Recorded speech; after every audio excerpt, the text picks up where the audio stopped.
স্বাগতম সবাইকে আপনাদের আজকের ভিডিওতে। আজকের ভিডিওতে আমরা কথা বলবো এমন একটি বিষয় নিয়ে যা প্রতিটি মুসলমানের জন্য খুব জরুরি ও আবশ্যক, আর তা হচ্ছে কোরবানির। ইসলামের একটি মহান ইবাদত। এটি শুধু পশু জবাই করার নাম নয়, বরং আল্লাহর সন্তুষ্টির জন্য নিজের প্রিয় জিনিস ত্যাগ করার এক অনন্য শিক্ষা। কোরবানির মাধ্যমে বান্দা আল্লাহর প্রতি আনুগত্য, তাকওয়া ও আত্মত্যাগের পরিচয় দেয়। কুরবানির অর্থ কি? কুরবানি শব্দটি আরবি কুরব ধাতু থেকে এসেছে, যার অর্থ নৈকট্য বা কাছাকাছি হওয়া।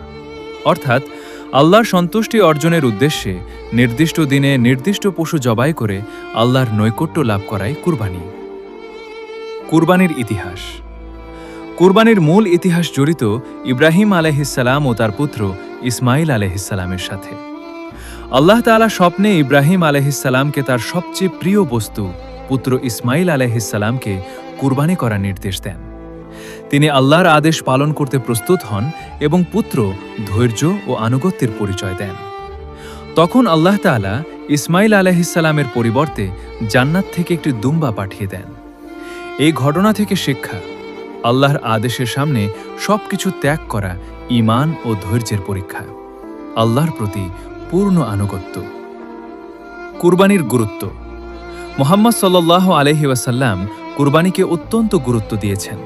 কুরআনের নির্দেশ: আল্লাহ বলেন, তুমি তোমার রবের উদ্দেশ্যে সালাত আদায় করো এবং কুরবানি করো।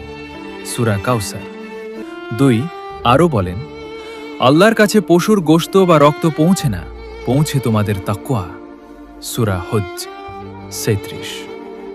এখানে বোঝানো হয়েছে কুরবানির মূল উদ্দেশ্য হল আল্লাহ ভীতি ও আন্তরিকতা। কুরবানি কার উপর ওয়াজিব?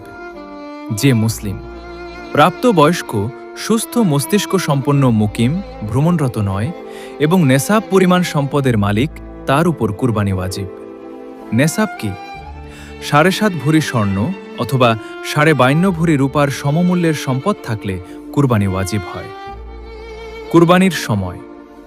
কুরবানির সময় 10 জিলহজ, ঈদের নামাজের পর থেকে 12 জিলহজ সূর্যাস্ত পর্যন্ত ঈদের